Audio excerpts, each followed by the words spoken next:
Bom dia, bom dia. Bom, separei um texto hoje, deveria ter sido, o título bom seria Chuva de Bênçãos, né, hoje, né? Que bom, né? Bom a gente estar voltando a ouvir a chuva. Pessoal, o tema que eu escolhi para hoje, eu dei um título para ele, que é Estar na Presença de Deus. Estar na presença de Deus, eu vejo que é um grande desafio, né, que todos nós temos. E então eu queria que a gente meditasse junto hoje no Salmo 27. Vamos abrir o Salmo 27. Eu vou me concentrar depois num só versículo, mas é muito importante a gente ler todo o contexto desse salmo. Eu até tinha pensado em pedir para alguém ler, mas pelo barulho da chuva é melhor eu ler daqui mesmo. Salmo 27 é um salmo de Davi. Dos 150, Davi escreveu 70, né, Diogo? Acho que é 70 salmos, mais ou menos. Mais ou menos. A maioria dos salmos são escritos por Davi, que era uma pessoa que tinha uma comunhão muito grande com Deus. E Deus declarou uma vez que Davi era o homem que tinha o coração segundo o que Deus esperava. Então eu vou ler aqui o Salmo 27. O Senhor é a minha luz e a minha salvação. De quem terei temor?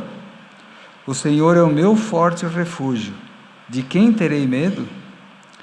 Quando homens maus avançarem contra mim para destruir-me, eles, meus inimigos e meus adversários, é que tropeçarão e cairão. Ainda que um exército se acampe contra mim, meu coração não temerá. Ainda que se declare guerra contra mim, mesmo assim estarei confiante. Uma coisa pedi ao Senhor e a procuro, que eu possa viver na casa do Senhor todos os dias da minha vida, para contemplar a bondade do Senhor e buscar sua orientação no seu templo. Pois no dia da adversidade Ele me guardará protegido em sua habitação. No seu tabernáculo me esconderá e me porá em segurança, sobre um rochedo. Então triunfarei sobre os inimigos que me cercam. Em seu tabernáculo oferecerei sacrifícios com aclamações, cantarei e louvarei ao Senhor. Ouve a minha voz quando eu clamo ao Senhor. Tem misericórdia de mim e responde-me. A teu respeito diz o meu coração, busque a minha face, a tua face, Senhor, eu buscarei. Não escondas de mim a tua face, não rejeites com ira o teu servo, tu tens sido meu ajudador. Não me desampares, nem me abandones, ó Deus, meu Salvador. Ainda que me abandonem pai e mãe, o Senhor me acolherá. Ensina-me o teu caminho, Senhor, e conduze-me por uma vereda segura, por causa dos meus inimigos. Não me entregues ao capricho dos meus adversários, pois testemunhas falsas se levantam contra mim, respirando violência. Apesar disso, essa certeza eu tenho: viverei na casa do Senhor, viverei até ver a bondade do Senhor na terra. Espere no Senhor, seja forte, coragem, espere no Senhor. Vejam que interessante, né, que Davi, ele se enche de confiança, né, ele reconhece quem Deus é no começo do Salmo, mas a gente vê depois, pela descrição, que as coisas não estão bem para ele, né? Ele está numa situação difícil, porque ele fala que os inimigos estão perseguindo ele, ele fala que ele está cercado, mas é impressionante a confiança que ele tem, a confiança que ele deposita em Deus. Tá? Ele tinha uma confiança inabalável em Deus, porque Davi praticava a presença de Deus. É uma palavra muito interessante que a gente ouve seguido, né? Praticar a presença de Deus. E só por isso é que ele fala no versículo 1, né, porque ele tinha essa confiança, que lá no versículo 1 ele diz: o Senhor é a minha luz e a minha salvação, de quem terei temor? O Senhor é o meu forte refúgio, de quem terei medo? Então veja que interessante, ele está falando para ele mesmo, tá? Que é uma coisa que a gente deveria praticar mais. Nós precisamos muitas vezes nos convencer, porque a nossa mente fica viajando, nós ficamos inseguros, né? É quase como se a gente tivesse que sacudir a nós mesmos, né? Sacudir assim, cara, olha quem é Deus, né? Acorda, presta atenção. No versículo 13 ele diz ainda assim: ainda que um exército se acampe contra mim, meu coração não temerá. Ainda que se declare guerra contra mim, mesmo assim estarei confiante. E ele estava passando isso naquela época, né? Ele estava vivendo uma situação difícil. E aí vem a parte que eu mais gosto desse salmo, que é o versículo 4, que ele diz assim: uma coisa pedi ao Senhor, e a procuro, que eu possa viver na casa do Senhor todos os dias da minha vida, para contemplar a bondade do Senhor e buscar sua orientação no seu templo. Aqui algumas versões, elas dizem para contemplar a beleza do Senhor. Naquela época, não é como agora, né? Nós que nascemos depois de Jesus, nós temos o Espírito Santo que habita em nós. Naquela época, para eles se sentirem na presença de Deus, eles tinham que ir até Jerusalém. Eles tinham que chegar no templo, eles tinham que ficar no templo. Por isso que era tão solene para o povo judeu ir a Jerusalém todos os anos, para poder se sentir na presença de Deus. Então imaginem só a diferença que existe, né, em relação a eles, né, para nós hoje, porque Deus, Ele habita dentro de nós. Nós temos o Espírito Santo, né, que nos traz essa confiança de que Deus está aqui. Deus está aqui nessa sala, Deus está sempre conosco. E isso é uma coisa que nós recebemos de graça, graças ao sacrifício de Jesus. E Davi clama, né, que o que ele mais quer é estar na presença de Deus todos os dias da minha vida. A gente costuma a dividir muito a nossa vida, né? Nós costumamos muito a achar que quando nós estamos no trabalho, não adianta Deus estar ali, né? Porque aí é eu que tenho que resolver. Deus me dá um tempo aí que agora eu tenho que resolver umas coisas aqui, né? E não deveria ser assim. Nós deveríamos, né, fazer como Davi. Sempre que eu tenho que fazer alguma coisa, primeiro chamar a minha atenção, né? E dizer para mim mesmo, né, o Senhor é minha luz e minha salvação, né? Ainda que um exército se acampe contra mim, não temerei.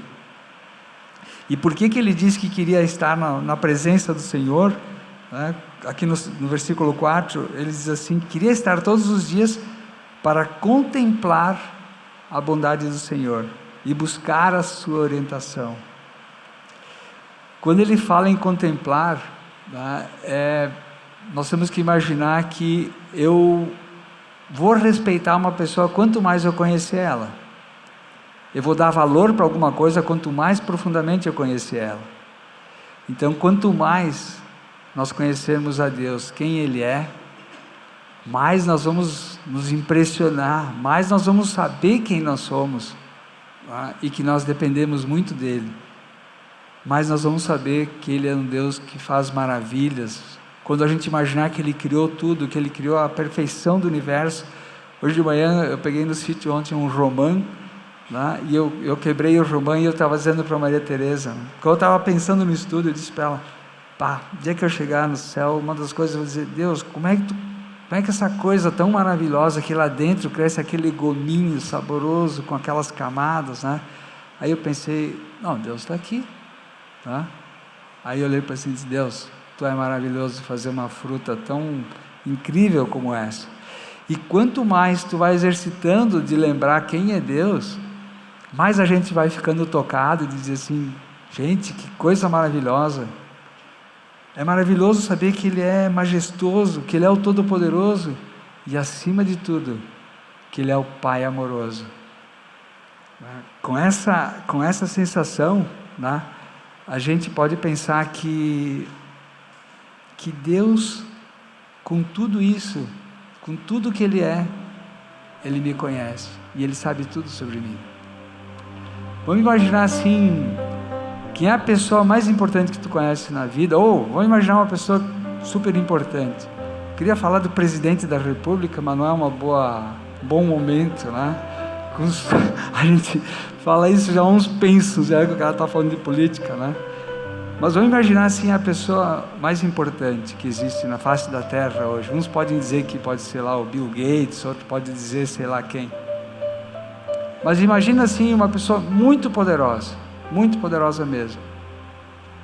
E imagina que se você dissesse assim, eu quero chegar na presença dessa pessoa. E aí você vai lá, e quando você entrar na sala e olhar para ele, ele vai olhar para ti e vai dizer: Márcios, querido, que bom que tu está aqui. Tá? É uma coisa que chega a dar uma tremedeira, tu pensar assim, tu chegasse num lugar pomposo, num lugar maravilhoso, e é isso que é a verdade, é essa. O Deus Todo-Poderoso, Majestoso, Criador de todo o universo, Ele conhece a história de cada um, Ele sabe o nosso nome, Ele sabe a nossa história. A Bíblia diz que até os fios de cabelo que nós temos estão todos contados. Então, nós temos que nos fazer uma pergunta nesse momento, quando nós refletimos sobre isso, né? O que me impede de sentir mais a presença de Deus? Por que eu não consigo desfrutar mais da presença de Deus?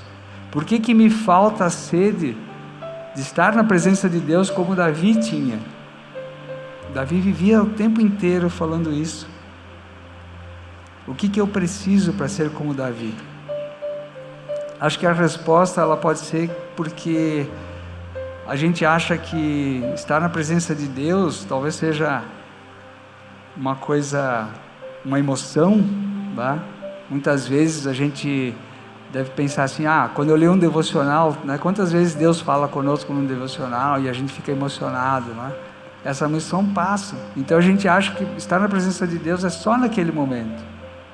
É só no momento do louvor, como nós tivemos agora, em que a gente, né, se sente na presença de Deus cantando, e aí passa o louvor. Será que aí Deus não está mais na nossa presença? É interessante que a gente deveria pensar mais sobre isso, sobre o que eu posso fazer para melhorar a minha convicção de que Deus está aqui. A gente deveria pensar que Deus é como um amigo que está na nossa presença, com quem a gente pode abrir o nosso coração, com quem a gente sabe que pode compartilhar a nossa jornada. Só que diferentemente de um amigo, Deus nunca nos abandona. Deus não precisa ir para casa. Ele não tem coisas mais importantes para resolver. Deus está sempre ali, na nossa frente. E essa busca, quando nós começamos a fazer cada vez mais essa busca, nós vamos nos animar, porque existe uma verdade, existe uma coisa que todos nós aqui, eu tenho certeza que já provaram, que toda vez que a gente busca com um coração sincero a Deus, a nossa busca nunca volta vazia. Sempre a gente vai ouvir uma resposta, sempre a gente vai receber alguma coisa, porque Deus está sempre conosco. Ele é um amigo que não vai se afastar de nós. No Salmo 139, versículo 7, eu gosto muito desse versículo porque ele diz assim: para onde poderia eu escapar do teu espírito? Para onde poderia eu fugir da tua presença? Davi está dizendo isso para Deus. Aonde eu vou ir? Se a gente lê todo o Salmo, depois podem ler todo o Salmo 139, ele fala: se eu for lá na sepultura, nas profundezas da treva, tu vai estar lá. Se eu for na alvorada, Deus vai estar lá. Nós não temos como fugir dessa realidade, que Deus está o tempo inteiro perto de nós. Vamos refletir por uns instantes, tá? Pense agora, qual é o maior medo que eu tenho em relação à presença de Deus? O que é que tem dentro de mim que eu não quero mostrar para Deus? Que eu tenho receio de estar na presença de Deus? Que eu tenho receio de que Ele venha me cobrar e dizer assim: mas tu ainda está falhando aqui. Deus não quer fazer isso. Deus quer conviver conosco, Ele quer que a gente o conheça como Ele é, porque Ele sabe que é a partir daí que nós seremos pessoas melhores, que nós seremos pessoas transformadas. Tem uma música que é maravilhosa, essa música, eu vou pedir para o Mauro colocar essa música. Eu queria que a gente meditasse um pouco, só no começo dessa música, enquanto a gente faz a nossa oração. E eu queria que a gente não pedisse nada nesse momento. Eu queria que a gente só deixasse o nosso coração imaginar quem é Deus. Pense na letra dessa música. O universo, tua glória enche a terra e enche os céus. Tua glória enche a terra, tua glória enche os céus. Tua glória enche minha vida, Senhor. Quão formoso és, Rei do universo. Tua glória enche a terra, enche os céus. Tua glória enche a terra, tua glória enche o céu. Tua glória enche minha vida, Senhor. Maravilhoso é estar em tua presença. Maravilhoso é poder te adorar. Maravilhoso é tocar as tuas vestes. Maravilhoso é te contemplar, Senhor. Maravilhoso é estar em tua presença.